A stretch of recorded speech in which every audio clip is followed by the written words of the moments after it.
बृहस्पति ग्रह के कुछ चंद्रमा ऐसे हैं जो बृहस्पति ग्रह का उल्टी दिशा में ऑर्बिटिंग करते हैं, यानी उसकी परिक्रमा उल्टी दिशा में करते हैं। और अन्य चंद्रमा ऐसे हैं जो सीधी दिशा में परिक्रमा करते हैं, यानी क्लॉकवाइज और काउंटर क्लॉकवाइज। शनि ग्रह के कुछ चंद्रमा ऐसे हैं जो शनि ग्रह के परिक्रमा यानी उसकी ऑर्बिटिंग उल्टी दिशा में चल करते हैं, और दूसरे शनि ग्रह के उपग्रह जो हैं वो सीधी दिशा में परिक्रमा करते हैं। नेपच्यून का एक मून है ट्रिटन, वो नेपच्यून की परिक्रमा उल्टी दिशा में करता है और अन्य ग्रह सीधी दिशा में परिक्रमा करते हैं। Clockwise orbiting and counter clockwise orbiting, ये हमारे बृहस्पति, शनि और नेपच्यून के ग्रहों में पता चला है। इसको रिट्रोग्रेड ऑर्बिटिंग कहते हैं।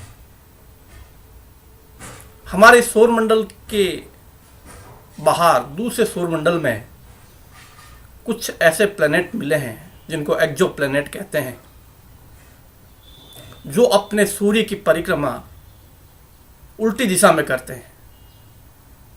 वो उनका ऑर्बिटिंग यानी कक्षा में परिक्रमा उल्टी दिशा में है और दूसरे ग्रह सीधी दिशा में परिक्रमा कर रहे हैं। हमारे सौर मंडल के बाहर ऐसे कई सौर मंडल हैं जिनके प्लैनेट्स उल्टी दिशा में परिक्रमा कर रहे हैं।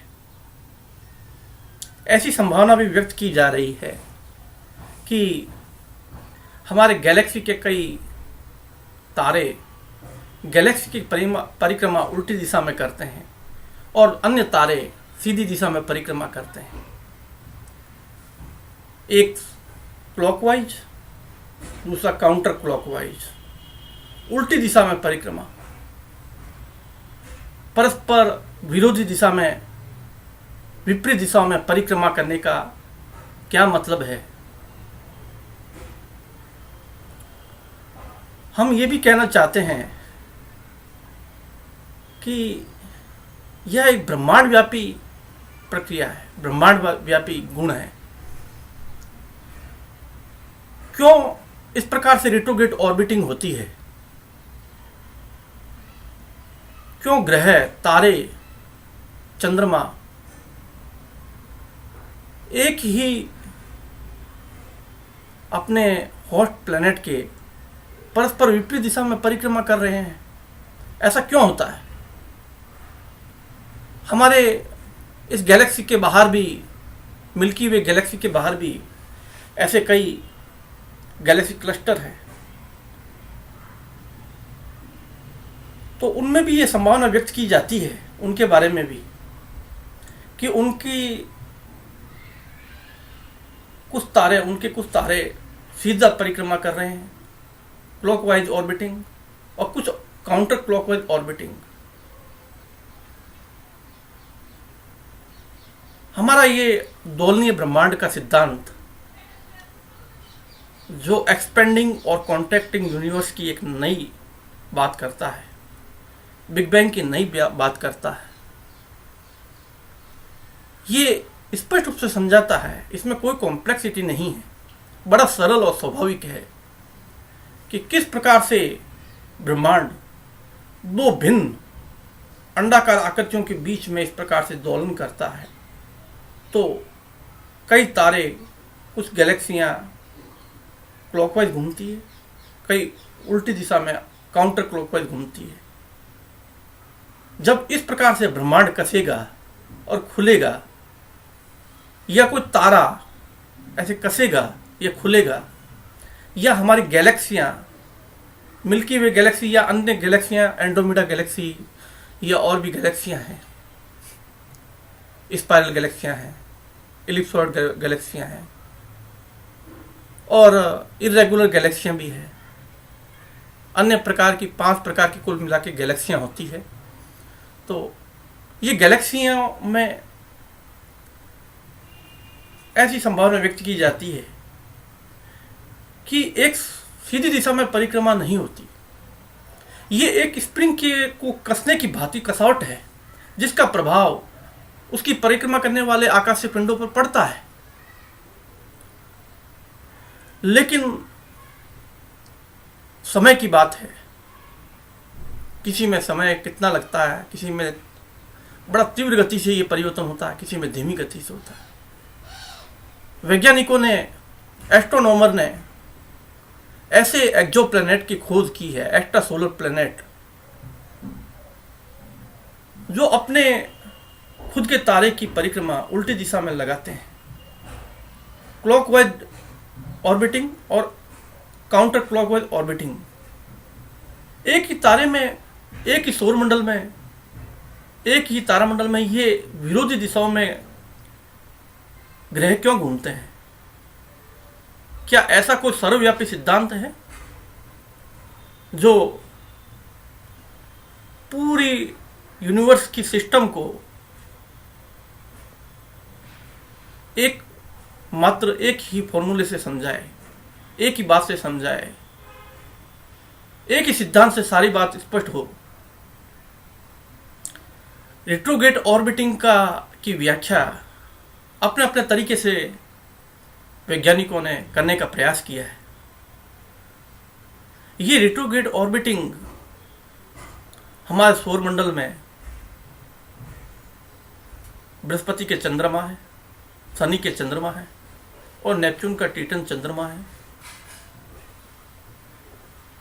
लेकिन प्रश्न यह आता है कि इसका हमारे सिद्धांत से क्या ताल्लुक है, क्या मतलब है, क्या संबंध है, इससे हमें क्या फायदा है, इसका हमारे इस सिद्धांत से क्या लेना देना है। हमने दोलनीय ब्रह्मांड की जो बात की है, आकाशीय पिंडों के दोलनीय व्यवहार की जो बात की है, हम उसका बारीक से बारीक प्रमाण देने का प्रयास करेंगे। दैनिक जीवन में पौधों,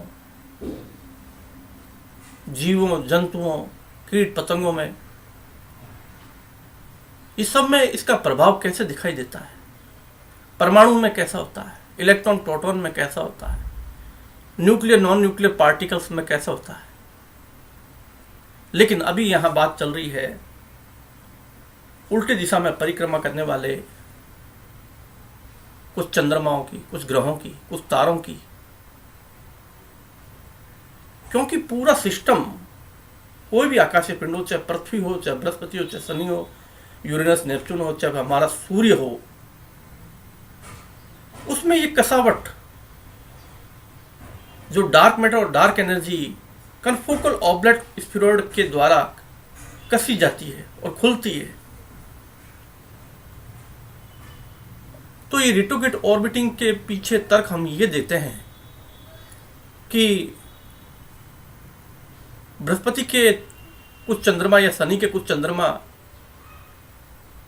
या नेपच्यून का एक चंद्रमा, क्योंकि इनमें इस प्रकार से कसावट हो रही है और ये खुल रहे हैं, टाइम पीरियड कितना लगता है ये हमें कैलकुलेट करना होगा। सूर्य का 22 साल का चक्र, यानी 11.1 वर्ष में सूर्य का साइकिल जो पूरा 22 साल में पूरा होता है, पूरी एक कसावट ले लेता है। बृहस्पति कितने समय में कसावट लेता है, शनि कितने समय में कसावट लेता है, या यूरेनस नेपच्यून कितने समय में पूरे कसे जाते हैं और फिर खुलते हैं, या पृथ्वी कितने हजार वर्षों में कसावट लेती है और वापस खुलती है। ये सब बड़ा धीमी गति से होता है परिवर्तन। इसमें हजारों के हजारों साल बीत जाते हैं, तत्काल देखने में नहीं आता। आंकड़े मिलते हैं लेकिन बहुत मामूली से आंकड़े मिलते हैं। इससे ऐसा लगता है कि जैसे कुछ हो ही नहीं रहा, ऐसा कुछ। हम ये कहना चाहते हैं कि पृथ्वी पर पूरा मैटर, चाहे वो सॉलिड हो, चाहे लिक्विड हो, चाहे गैसियस हो, इस प्रकार की कसआउट से और इस प्रकार से खुलने से उसके सिस्टम पर क्या प्रभाव देखने में आता है, कैसे वो सिस्टम इस पूरे दोलन से प्रभावित होता है। हमने एनिमेशन के द्वारा ये दर्शाया कि पृथ्वी इस प्रकार से दोलन करती है, इस प्रकार से, लेकिन ये इतना फास्ट नहीं है, इतना तीव्र गति से नहीं होता है, क्योंकि हमने एनिमेशन दिखाए वो बहुत फास्ट गति से है, बहुत तीव्र गति से है। पृथ्वी का ऑब्लेटनेस जो वेरिएशन होता है, हमने ये बताया कि वो कन्फोकल वेरिएबल ऑब्लेटनेस है, ना कि सिंपल वेरिएबल है ऑब्लेटनेस।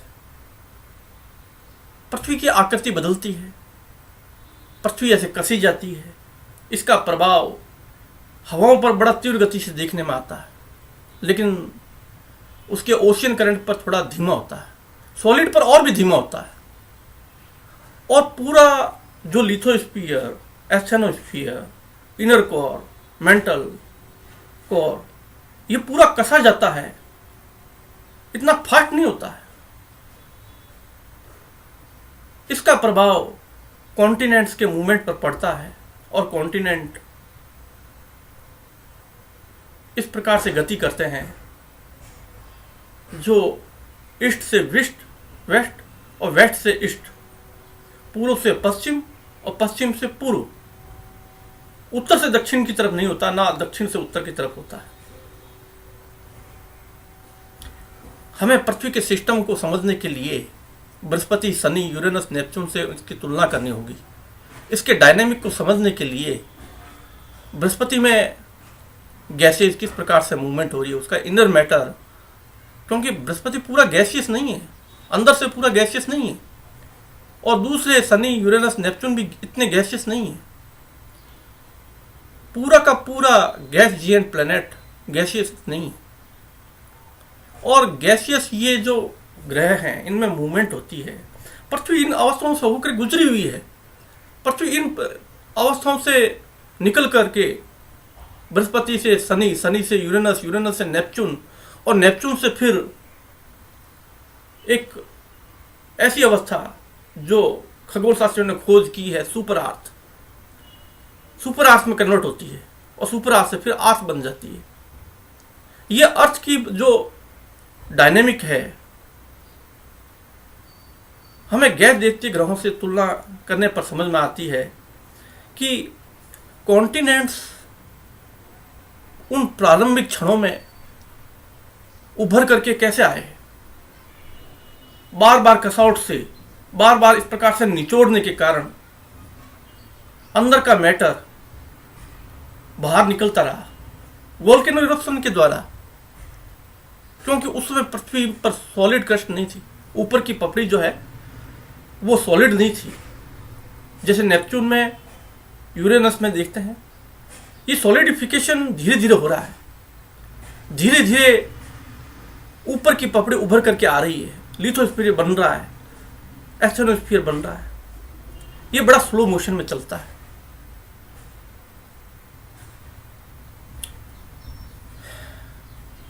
फ्रांसिस बेकन ने पहली बार कहा कि मुझे ऐसा लगता है कि दक्षिण अमेरिका और अफ्रीका के जो कोस्ट लाइन हैं, जो किनारे हैं, एक दूसरे में फिट हो रहे हैं, एक दूसरे से ऐसे जुड़े हुए लगते हैं। ऐसा लगता है कि पहले एकदम जुड़े हुए थे और फिर ड्रिफ्ट हुआ और ब्रेक होते हुए दूर हटते गए।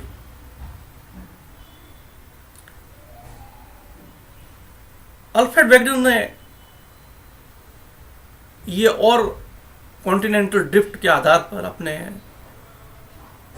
बात को पुख्ता करने का प्रयास किया कि पेंजिया नाम का एक सुपर कॉन्टिनेंट था और वो पेंजिया ब्रेक होकर के धीरे धीरे वर्तमान स्थिति में जैसे महाद्वीपों की व्यवस्था है ऐसे आया। उनके पास तर्क है कि फॉसिल्स, उनके पास रॉक्स, मिनरल्स के तर्क हैं, कैसे एक कॉन्टिनेंट को पार करके, क्रॉस करके दूसरे कॉन्टिनेंट पर वही मिनरल, वही रॉक्स, वैसे ही सिमिलर फॉसिल्स मिल गई। इसके पीछे हमारे दोलनीय ब्रह्मांड का सिद्धांत क्या कहता है? हमारा ये सर्वव्यापी सिद्धांत इसकी बहुत सटीक व्याख्या करता है, एकदम क्लियर व्याख्या करता है, बड़ी इजी व्याख्या करता है। हमारा बेस क्या है? Variable openness, differential rotation, variable rotation, retrograde orbiting. हमने इसको अपना आधार बनाया क्योंकि सभी में गुण, ये गुण सभी आकाशीय पिंडों में है, चाहे ब्लैक होल हो, चाहे तारे हो, चाहे गैस जैसे ग्रह हो, चाहे पृथ्वी हो, चाहे सुपर अर्थ हो, सभी में ये गुण है। हम व्याख्या इसी आधार पर कर रहे हैं कि बृहस्पति को ध्यान से देखिए कि उसके भूमध्य प्रदेश में, बृहस्पति के ग्लोब में, भूमध्य प्रदेश में मैटर कैसे मूवमेंट कर रहा है, कैसे आगे पीछे चल रहा है। उसके नॉर्थ पोल और साउथ पोल के बीच में जो पूरा एंटायर पूरा भूमध्य प्रदेश है, उसमें एक ही दिशा में नहीं चल रहा है। ऐसा कौन सा फोर्स है जो डिफरेंशियल रोटेशन उसमें उत्पन्न कर रहा है, जॉर्नल रोटेशन उत्पन्न कर रहा है? उस फोर्स का नेचर क्या है? सूर्य में भी ये हो रहा है, शनि में भी हो रहा है, यूरेनस नेपच्यून में भी हो रहा है। अंटार्कटिका की ऐसी शेप कैसे आ गई? या आर्कटिक ओशियन के आसपास का जो जितने भी कॉन्टिनेंट्स हैं, एशिया हो, चाहे ग्रीनलैंड हो, चाहे इधर कनाडा हो, चाहे साउथ उत्तरी अमेरिका या दक्षिण अमेरिका, कुछ हम ये कहना चाहते हैं कि हमारा प्लेनेट एक विशेष प्रकार के बल के प्रभाव से जो कसावट लेता है, जो खुलता है, एक स्प्रिंग की भांति कसावट लेता है, खुलता है, उसके ध्रुवों पर, उसके भूमध्य प्रदेश पर जो मूवमेंट है वो गैस जैसे ग्रहों की ठीक समान है। उनमें जो कन्वेक्शन करंट चल रहा है, वैसा ही कन्वेक्शन करंट का प्रारूप हमारे पृथ्वी ग्रह में भी है।